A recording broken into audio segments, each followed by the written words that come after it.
all, and welcome back to another thrilling episode of Off the Dome. I'm your humble interviewer, Jordan Brown, and with me for the very first time is our marvelous makeup artist. Say hi, marvelous makeup artist. Hi, marvelous makeup artist. Denise, thank you so much. This is so exciting. A long time coming. I know, look, when I reached out to you, I'm gonna blow up your spot immediately. When I reached out to you, you were like, I don't want to do this. And let me say this. I have a Patreon where every time I schedule an interview, I post a thing and I'm like, who wants, what questions should I ask? And it ranges anywhere from 0 comments, usually 1 is sort of the minimum, to a Brennan or an Aabria interview is 35 comments, and Yes. it's somewhere in between. You were at 9 comments, which is a lot for basically it's like Rick Perry, Michael Schawbach, those level of intensity of people wanted to know from you, and many of the comments had several questions in them. It was a bullet point. So people want to hear from you. You were I had no idea. Yes, I don't know why. You're very cool, and people love you. Especially after the Miss Mag roundtable, people were like, oh man, so many people were like, Jordan, when are you going to talk to Denise? When are you going to talk? Yeah. As soon as you were so deeply profound, people were like, you have to talk to her right now. So here we are. I'm going to tell you, the crazy thing is that I rarely see any of that. I'm there and I'm isolated, sort of watching. And I think I've said that before, where I'm sort of isolated and I'm watching intensely for discomfort first and foremost, and then just sort of makeup stuff. And then I have a team that I kind of send in and things like that. So I always miss the chatter, and I always forget how famous my friends are. I never, I fucking never, honestly, I'm out or we're out, and, a fan sort of walks up and I'm like, for these, what do you do? I'm so out of the loop, and I guess I should be, but I'm also so desperately trying to remain grounded, if that makes any sense, because I'm still freelance, so I still work on other projects and things like that, but you meet really cool celebrities, or you meet really interesting folks, and the first thing you want to do is be grounded, if that makes any sense. So I'm so out of the loop, so thank you to the 9 commenters. Yeah. It's a lot of commenters. I want to it doesn't sound like a lot, but Brennan gets literally 35. So that is the peak number of comments. And that was my first, anyway. I'm not going to list off who you have more than, but there are recent interviews on this channel with I'll just say it. I interviewed Reka earlier today. You have more comments than Reka, and she's making a movie. So Reka. I also to keep you ungrounded. There is a full-on, this is 2 years old, but a Denise Valentine D20 makeup head appreciation post on Reddit that when I was diving in to find more information about you, of just they basically saying Rick Perry and everybody rightfully get a lot of praise, but wanted to give a special shout out to you and to Bianca Lopez for Court of Fey and Flowers, Bria's looks, and now as they refer to it, Brennan's Goblin King Bowie Lee Mulligan. And this woman and her team are amazing. So you are beloved in the community. I love that so much. I really wish I could have a rotation of people over for tea. But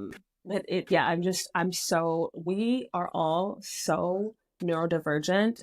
It takes a minute. What? Where am I? I'm in an IKEA, for crying out loud. Well, I got here, but I love the IKEA as a meeting spot. That's very fun. So if people see folks wandering around, people are not breaking into your house. You are in a fake house. I'm in a fake house. Yeah. The thing is, taking meetings at IKEA is such a power move. I don't know how I'm paying for this space, but I am. And I feel I don't know what taxpayer dollars are going here, but also, you don't have to pay for anything. And there's lunch. And it's healthy and nutritious. And you actually get to help people sort of live in the space as well. Look at our friend back here. Yeah. They could be having a meeting. Who knows? Yeah. Hi, and guys. now when someone walks by, they're gonna be like, "Oh, that's what it looks like if a human being is sitting at this." I'm assuming a Yes. desk, like Yeah. in this space, like I'm here makes for it the lived people, in. Jordan. I'm here for Yeah, the people. iconic. When you were at Columbia College in Chicago, what did you learn that like helped set you on this trend? Jordan? Oh my God. Yes. So, what did I learn? So first of all, I was very, very, very poor. And I did not know that I could or should go to college. And I was so lost, but I did know that I wanted to do something with art. And so all of my friends were applying. Uh, all of my friends were applying, and I was like, I guess I'm doing this. Chicago, I moved from Chicago to St. Louis halfway through high school. And I had way more credits than I needed for St. Louis. So I applied to Columbia. I needed to get back to the city. I was, whatever. And when I went, I fell in love actually with philosophy. Did not finish the fashion program, mainly just straight up due to like, oh, these people are awful. These people are fucking like just and no shade to the fashion community. It just takes a level of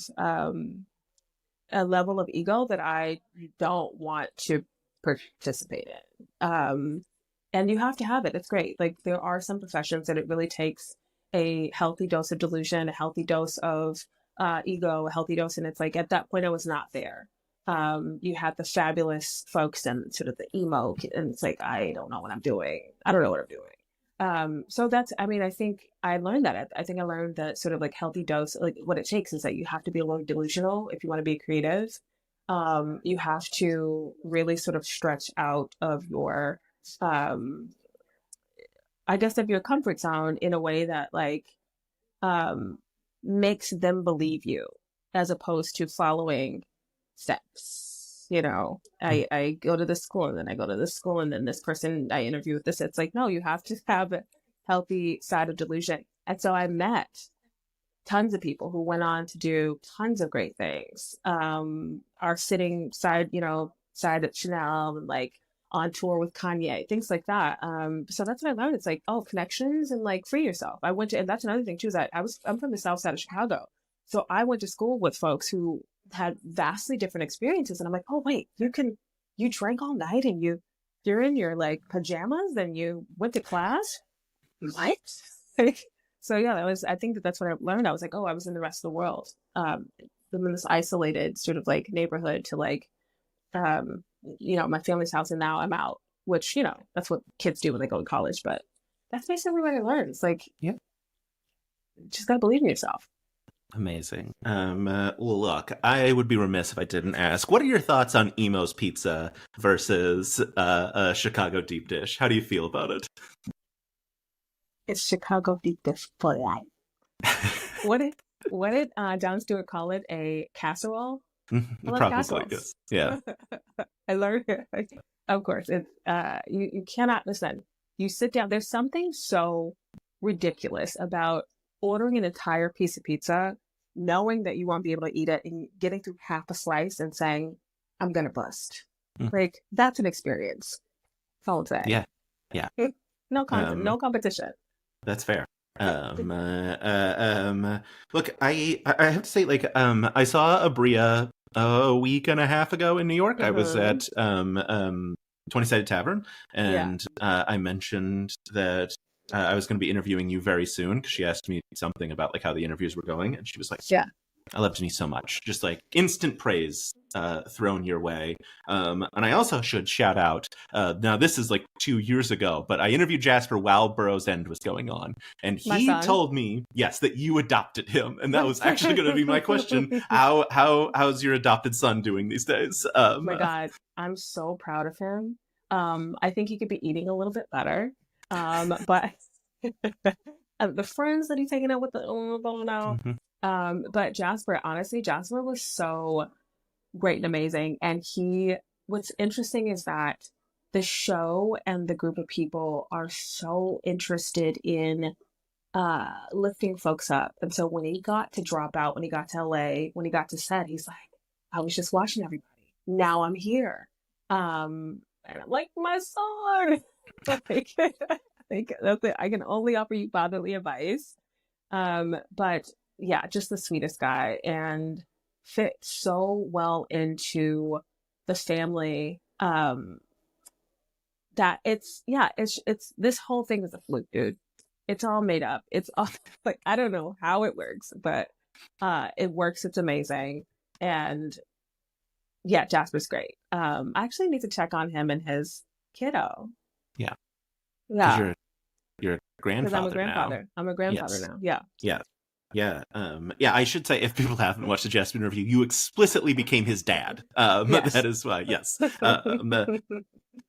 I obviously like Burrow's End, of course. I already mentioned Court of Fey and Flowers.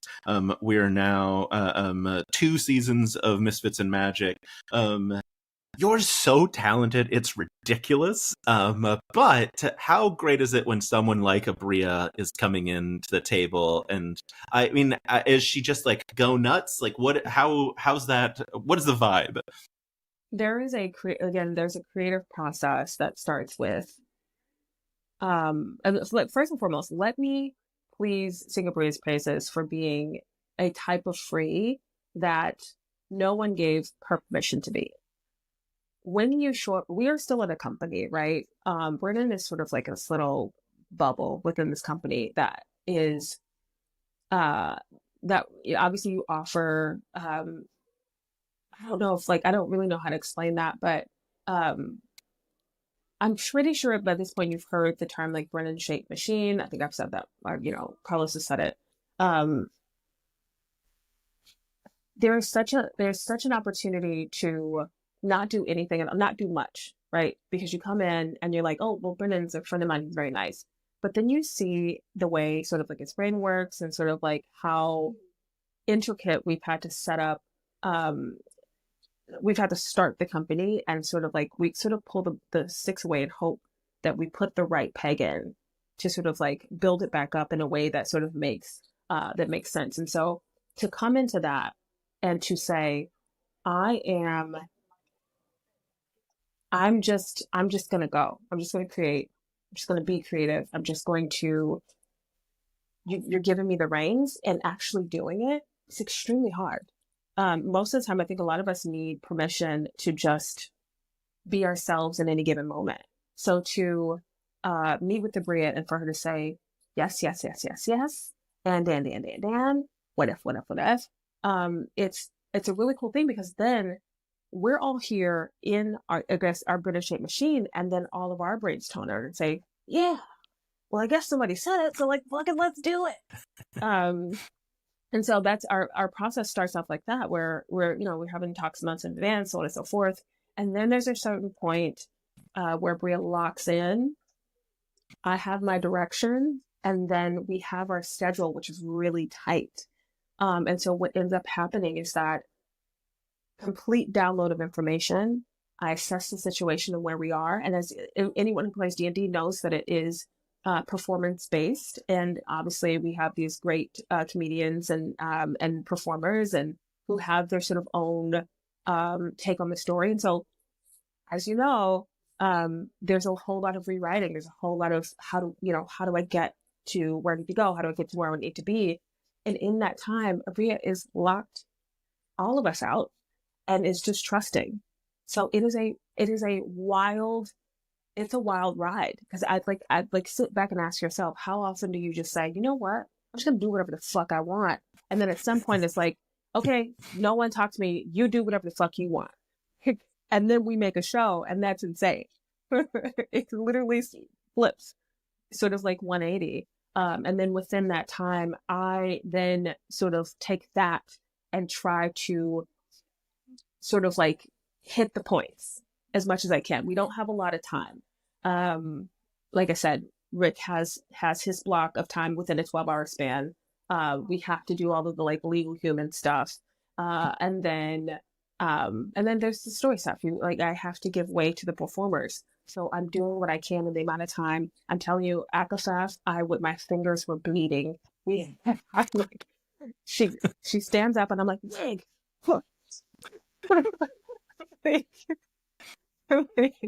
Fully, it was insane. So yeah, and I don't think that people recognize that one of the reasons why Dimension 20 specifically is its own bubble is because we are always in a state of newness. We're always in a state of, this is a new show. It's a new show. We have a few things set in place, the same people who sort of work on it. We know how to make a budget, like all the technical shit, but every single time it's a new show, it's insane. The commitment to a new show once a year is insane.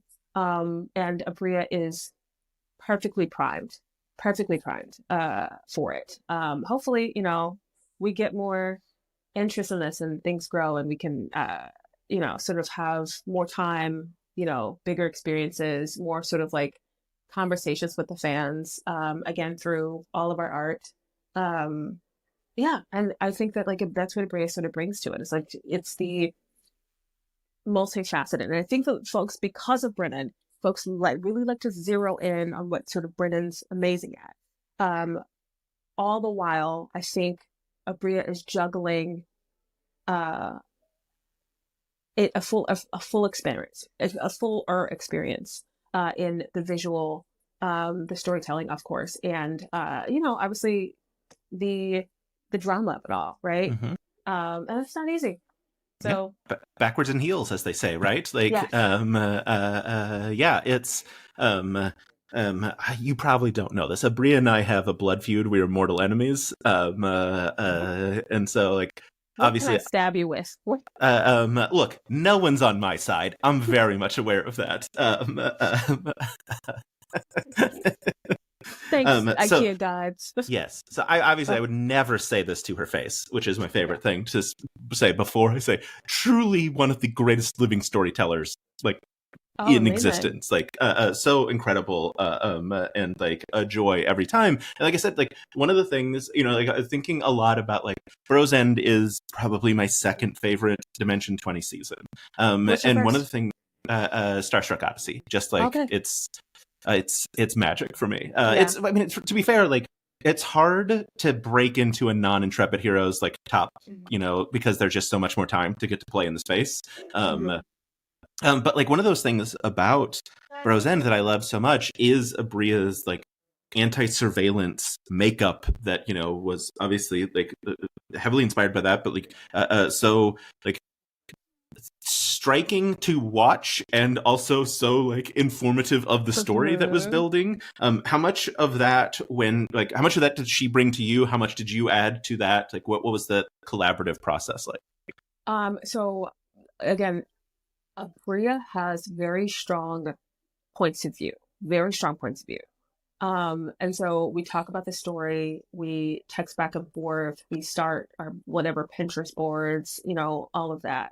How often does she text back? That's the real question. Does she answer all your texts? She answers very few of mine. I will not talk to a person blood feuding. But no, enough. Like I said, ADHD, we all got it. Yeah, we all got it. I send a collection of messages, a group of messages. Yeah, that was the thing that I learned was and I'll get back to her in March. Yeah, that she doesn't respond to some texts, which is not like an indicative of like how she feels about you. You just got to keep sending messages until eventually she comes around to it. I'm so sorry. Aabria has a strong sense. You text about the looks. Yes. Oh no, that's it. So yeah, it's the thing is I have enough to start off. If we're talking about like response time, I have enough to start off. So when I have her, I get everything that I need to get. I organize everything, and then typically we are dopamine vampires, and so what ends up happening is when I send something that she loves, that's when I get the text back. Mm-hmm. But yeah, so the anti-surveillance was her idea, yeah. But the execution, again, it's like we have to figure out how to do that sometimes when I have less time than needed. So whatever, and that's typically where my creative part comes in. A lot of times, it's like, yeah, we can plan shit all day, but if we have a wrench, if a wrench is thrown, which it often is, I just have to figure it out. So, um, yeah, and there are some ideas that are completely mine again because the brain shuts off. I'm sorry, the brain for everything else shuts off, and then she's in the story. And then you'll see. I can probably point out the things that were absolutely mine. Um, yeah. So yeah, that it was that the anti surveillance was completely her. That was completely um, that was all her. Yeah, I mean, but it turned out so. I mean, obviously, like you had to execute on that vision. So, Yes. and it's always so funny, because when you see an Aabria season, you know that there will obviously be discussions about story and everything else, but then there will also be these discussions that are like, okay, but what does her makeup mean? Like there is like a separate thread of just like tracking her makeup throughout the season, knowing I, that it is building in intensity as the yeah. story does as well. I think that I get a lot of sort of like makeup followers that follow along, and I think that there is a one sort of one-dimensional view, right? A sort of like therapeutic view of art and makeup, and it's like I sit here, I sit for an hour or two, I knock this beautiful makeup out, looks great. But in a 90 100 page script, 30 page script, 15 page script, um, the the movie comes together by everyone in their individual spots telling their stories. So, uh, you know, historically accurate girl from Ohio who's 17. Um, what does she look like? And maybe she doesn't have lip gloss on, right? Like, um, that's all part of storytelling. So it's, uh, which is why I really enjoy a Brea season because we have to tell that story in X amount of episodes. And so the bigger the better. And yeah, I actually hope um, to offer more tidbits and more secrets. And the thing is, we hadn't necessarily been trying for that. It's just a download. It's just a download. Hey, I think about the story like this. Um, here's everything that here's everything that I think. Um, and she was the first person to allow me to really follow along, or she was the person who broke the pattern open for me to follow along with the actual story, and help and sort of like I guess offer a very specific expertise to the idea that was happening there. So again, I credit Dimension 20. I understand that folks suspect, but I credit Dimension 20 for changing the way filmmaking and our industry operates. Um, absolutely. And this is one of those things. Usually you get a director like a Benicio, not Benicio, sorry. You get a director, what is it? He's a Del Toro. Why? Guillermo del Toro. Guillermo Yes. Del Toro, who is a makeup director. And he tells the story with the respect for that there is this other character here who needs to be completely built out in order for you to understand his point of view. And when you work on those movies, then there are they're just straight storytellers of folks who just like the entire composition.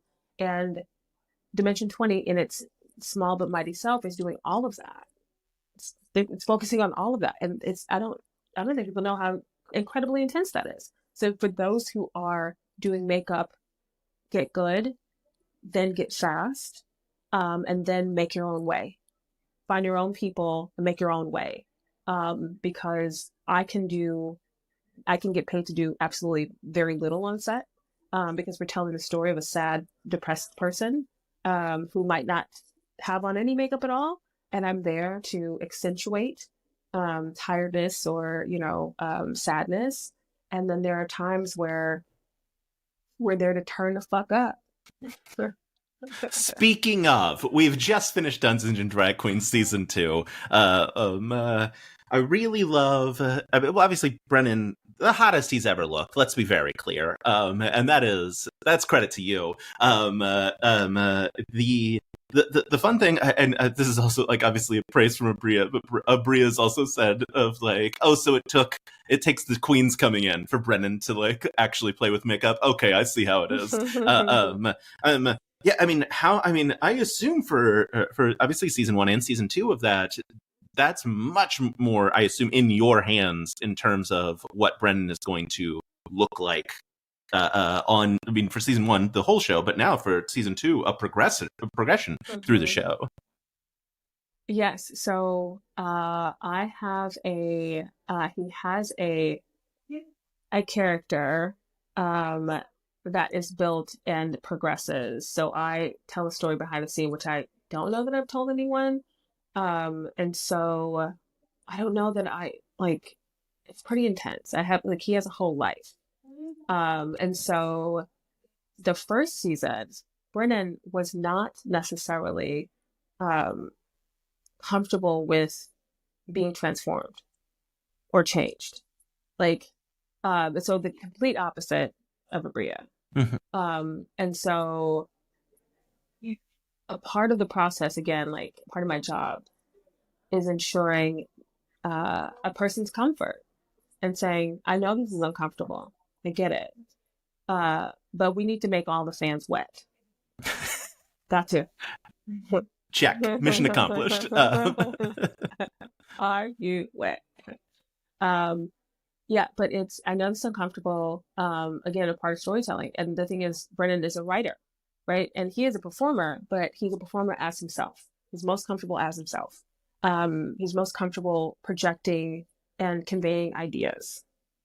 And it's not a whole lot of emphasis on sort of what he looks like. I don't think anyone, I don't want to say anyone, but I think most people don't want the type of attention or emphasis that you have to actually do for, this sort of like this format of storytelling.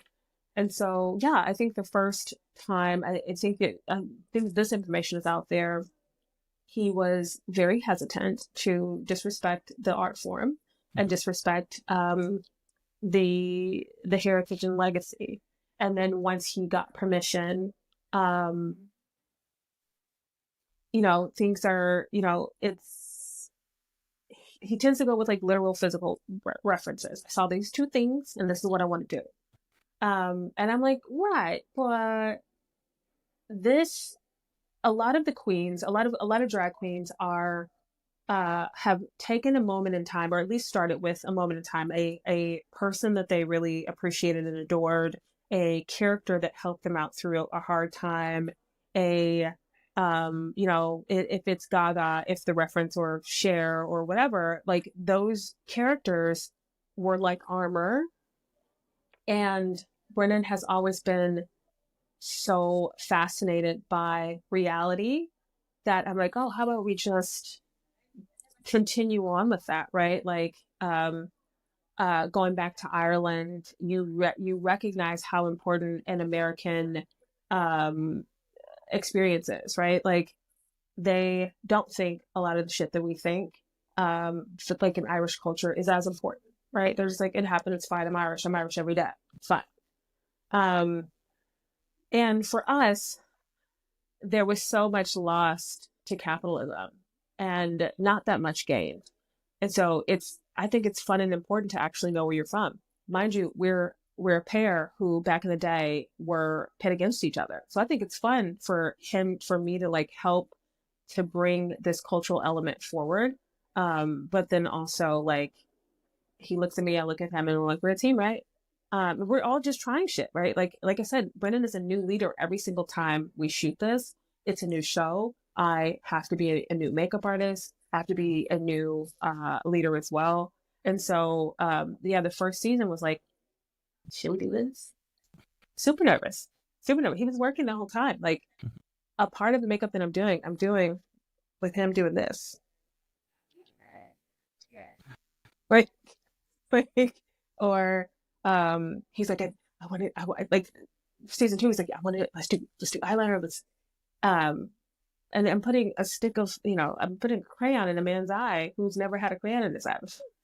So it's like, but yeah, so a little bit is high of fantasy, um, mythology, and culture. I think it's super important. Like I said, for those who have access to it, for those who can trace their culture back to somewhere, it's a cool fucking thing. And I think again, a part of the American identity is um, finding a way to celebrate yourself. It's one of our friends back there. Is finding a way to celebrate yourself um, through whatever we've gone through, essentially. So, yeah, I think in knowing a little bit of that, he's down. Like, Yeah. he's down. Yeah. I mean, But yeah, obviously. that was the directive. How do we make you guys hot and um, wet? what was the directive then for Never Stop Blowing Up? Was it how do we slowly deteriorate him? Like, Brennan was slap happy.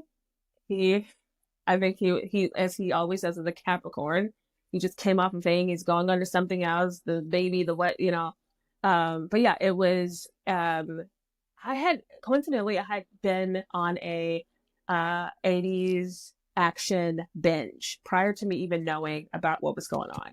mhm. And the ridiculousness, uh, one of the things that I remember is like the first Lethal Weapon, like even the opening scenes were fucking crazy. It's Danny Glover in a tub, in a tub. It's his birthday. His entire family walks in, wiener out. His entire family works in. One of the opening scenes. The opening scene is actually a woman like falling off a building, and it's like Mel Gibson, the worst actor I'd ever seen, but we loved it and we took it in, and so that was it. It was like, how ridiculous can this get? And what would it look like if if he were in this thing and he were that cop starting his day, in a what is it like? Starting his day where we start, so where they always start. They always start doing a normal thing, and then they end up by the end of the film wet, shirt torn, one scar, just one. Typically, it's just like a little. And so yeah, it was just that. It's like we developed that. We developed that with Akatha. Was like, oh yeah, we have a character who is a part of the game who walks from here to here, and in this walk, in his own journey or in her own journey or in their own journey, um they're doing their own thing, and they are a part of sort of like in the same way that the video game is, or is, it's the thing that you're sort of like interacting with. And so Brennan would be on his own journey. He's actually doing stuff as he's telling the story. He has his own thing that he's doing. Yeah. Hope that I explained that correctly. Yeah, no, it's great. Yeah, it's I mean, obviously, like those are all. It's incredible to like watch those transformations, and also, like you said, like having. Well, now it's even more interesting that you have a like character in your head that is then like you've put on screen, and they are progressing as well. Super fun, super interesting. Do you have anything lately, like a favorite look that you've done lately? Of obviously ones that we've seen, since we don't know what's coming next. Although I guess you could say like an upcoming season, but you would only, I guess, be able to tell me Brennan because no one has confirmed that Aabria has shot again. So I'm not trying to get secrets. That's the thing I'm trying to say. My favorite. Um, So because of the way the show is shot, this is what I'm gonna go with. Because of the way the show is shot, and because of like we lock in for a couple hours, and because I'm trying to uh make sure that new talent are rotated in, and we get Mhm. to ensure that like I know that there's an attack on DEI, but I don't know what's going on. But I try to make sure that um everyone has a chance. And I'm trying to also make sure, like, how do I phrase this? Um, I'm doing kind of like on the job training, essentially. And so in Mismatch, um, we had a hair malfunction. And I think that is it's both like crazy and horrific, but also the funniest thing that I've ever had happen to me in my career. Danielle's wig would be here and here and slowly go back, and we'd be like, we gotta do it, gotta pull it down. It's like lifting off her head. But yeah, it's one of those things that's just like the looks happen. Mainly the looks are happening in the side seasons. Mhm. I I still love playing around with Siobhan. Mhm. So I make sure that I'm Siobhan's artist when we have the Intrepid Heroes. And I love playing around with Siobhan. Siobhan's like always down the clown. It's as much as the Intrepid Heroes are or can be. Um, so yeah, I think that those are sort of like, I don't want to say my favorites, but those are the things that stand out to me. So that Yeah. like in a regular routine season, Siobhan's like, yeah, let's do it. Whatever. And then in the sort of side season, you have this like very silly thing that happened in this very serious, cathartic like season for that cast. So Yeah. it's all sort of relative. It's all art. We're just playing around. We're just Fair playing enough. Yeah. around. You mentioned like having to fix Danielle's wig. Oh my god. Based on how much Brennan sweats, do you have to have like a special regimen in place that is like, we gotta go, Brennan is melting? Yeah, when there was that, I think that the fans caught it. There was that thing where it's like, we didn't know Brennan sweat, and you put him in a full, like, full fur suit. Yes, VIP. Um, Yes. like, yeah, we do. Um, but yeah, so Brennan sweating. He has he's a battle sweater. He's a hot man. He's a hot boy, Mhm. but he's a battle sweater. And so, yes, we do have a whole protocol, just kind of like, like a pit crew, pit cooling down. And by this point, I make sure to get him. We don't typically have wardrobe either, so that's another thing too. Is that um, it was at some point it was just think me, and then it was like me and Bianca. I can't remember that first season, but we were doing everything, like ensuring that their clothes were in, ensuring that they were ironed and pressed, ensuring that like hair and makeup, folks would be coming in from other jobs. We'd have to like get them through and rush them in, and some folks would be like sad, and yeah, having to like work all that stuff in that was so. It's just at this point, especially with Intrepid Heroes, it's just like back of my hand, whatever. Like I'm like sopping up sweat with my shirt at this point. Yeah, Yeah, it that's would very be fun. said. Like with that said, it would be so dope if they released the. I don't think that they hold on to them. If they just released, we roll the entire time. If they Hmm. just released some of the like just the behind the scene moments that The are full pit crew of you sprinting into. crazy, scary, spooky, hilarious. Like Oh, those are the times. Those are the times. give You us guys what we missing want, out on so much. Carlos. Like, Yes. Um, Carlos? that's super fun. Yeah, I mean, obviously, like you also do stuff for things that aren't Dimension 20. Mm-hmm. You're sort of all across the Dropout universe, Yeah. and have been for a good amount of time, which is cool. Um, I know you were part of Nobody Asked. Mm-hmm. I recently talked to Kate Elliott about like shooting Ellie's monochrome look. What's Crazy. I don't know what even question to ask. Oh, How just what like yeah. I So I came in on that late. The monochrome look, uh, her looking like a human reptile was not on my bingo card for I was like, what the fuck is going on? I think I'm like in the season. Um, that was insane. That was insane. I did not know. I'm also a hairstylist.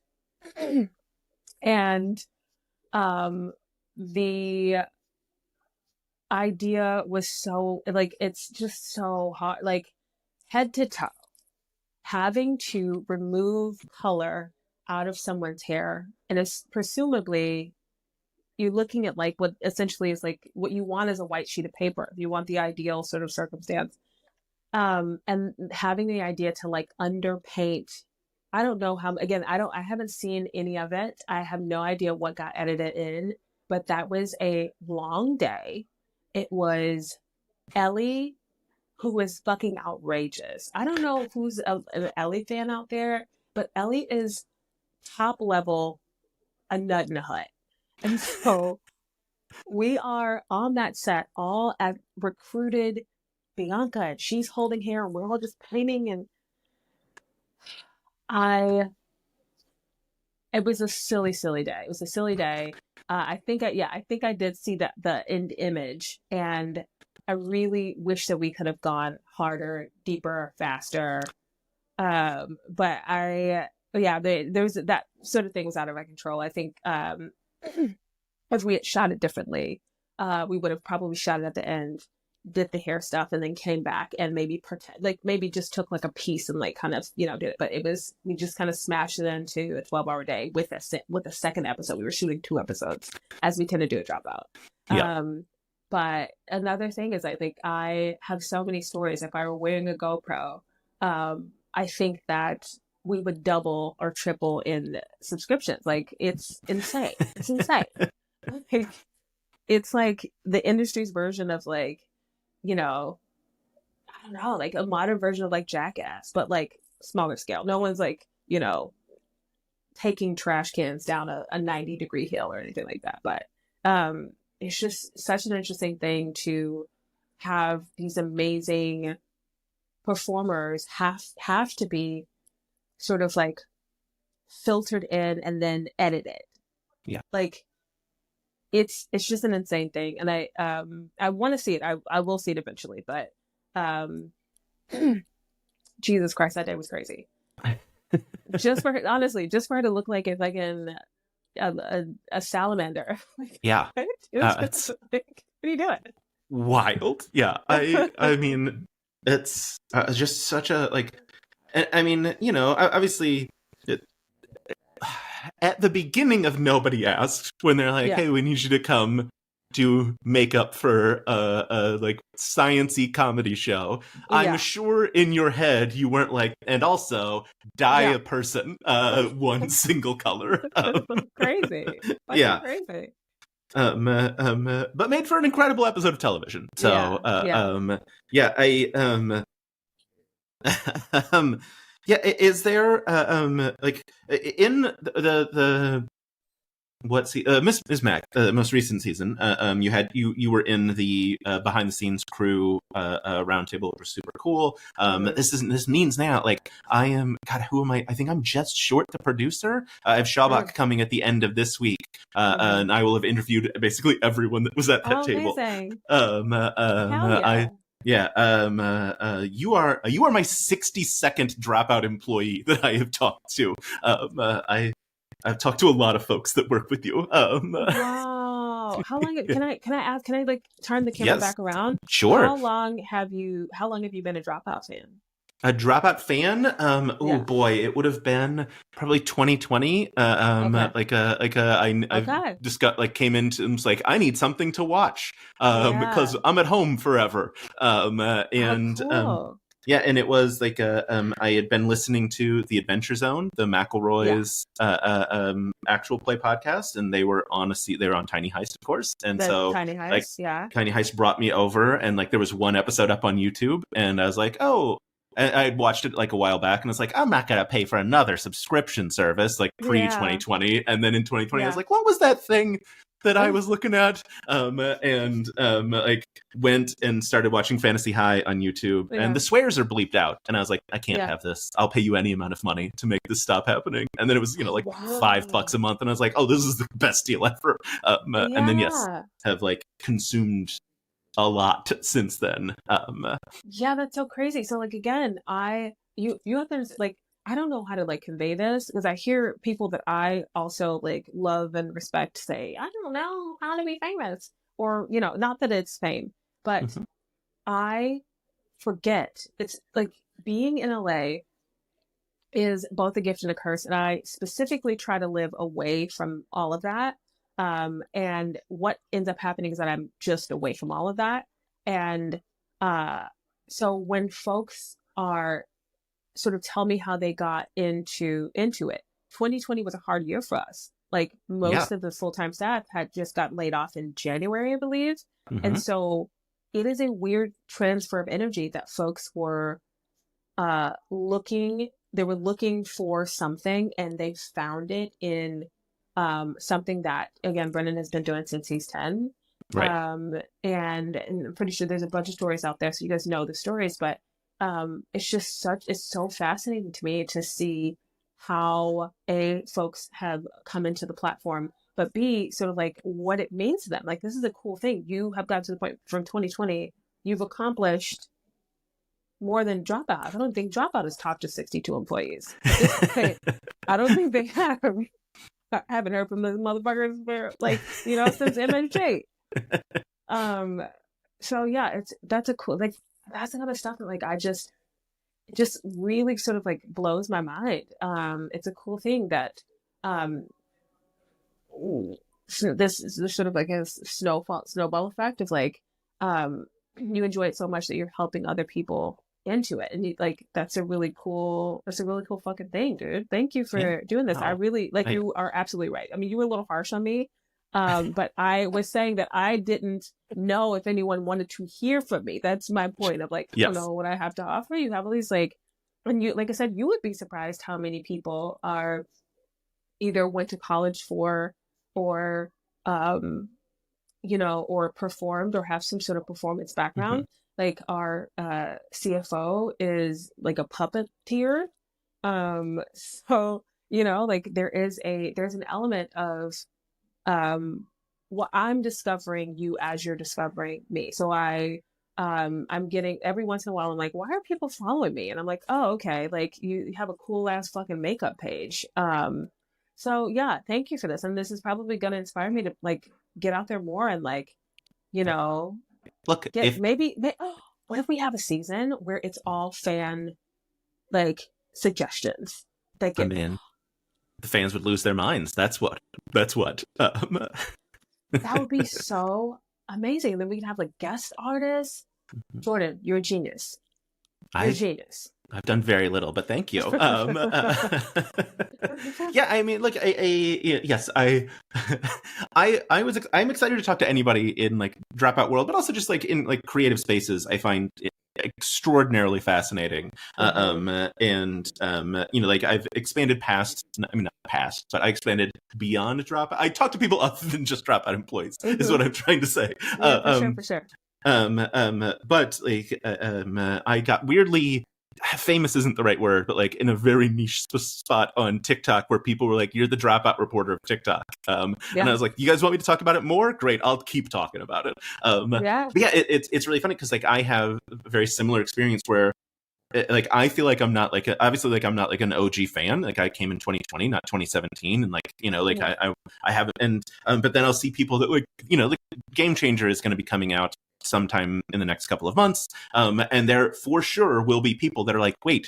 Game Changer is bi-weekly. Like there will be Uh-huh. people who will be watching season 7 as their first live season, Uh-huh. and every time I'm like, oh Uh-huh. yeah, there are new people constantly coming into Uh-huh. this like very lovely community, Yeah. and attempting to keep it as a like good community is like my Yeah.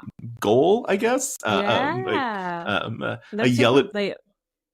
Say what? I yell at sexist and racist a lot on the internet, because Crazy. and I'm like, you're not welcome here. Yeah. So And the crazy thing is that like it's I find that most people, they're just trolls. Like you know, they're not actually that, but to disrupt a space that is striving to have none of that. Is striving to have folks work out your shit before you get here. Is it's like it's a cool thing again that we have like sentinels, like allies. This is great. It's yeah, great.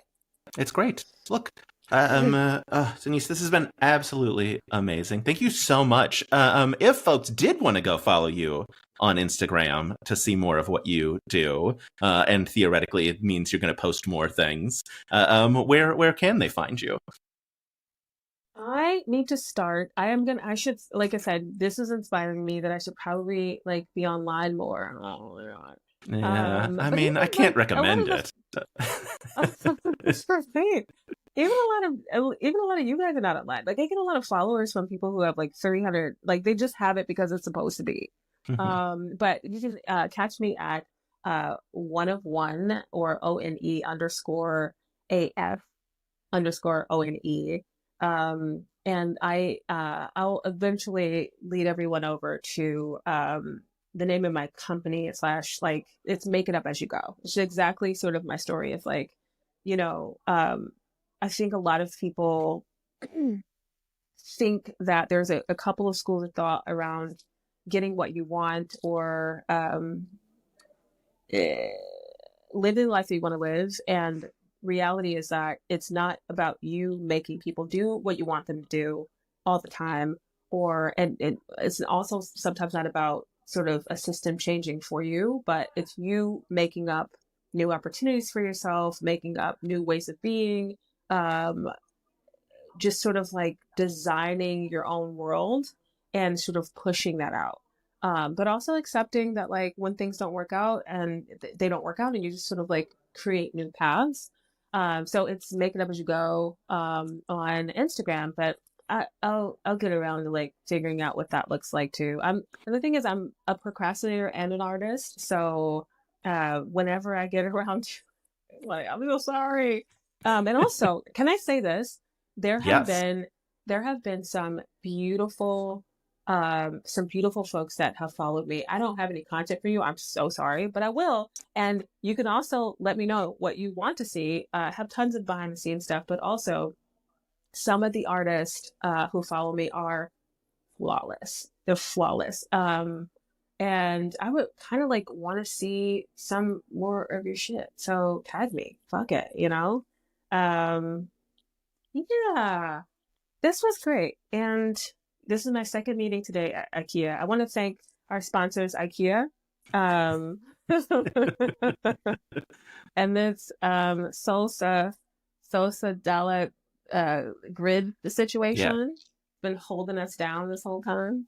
I I love want it. to thank everybody who walked through the background. They're all of our friends now. Yep. Sure. Amazing. Denise, again, thank you so much. An absolute delight. Sorry I was harsh, but I stand by it because you are so deeply profound, and this was wildly fascinating, and I can't wait for other people to see it. I don't know how to end an interview. I'm just going to hit stop recording. Well, can you end it like I need you to like come. You want me to Yeah, you're spinning us. spin You can and then just stop?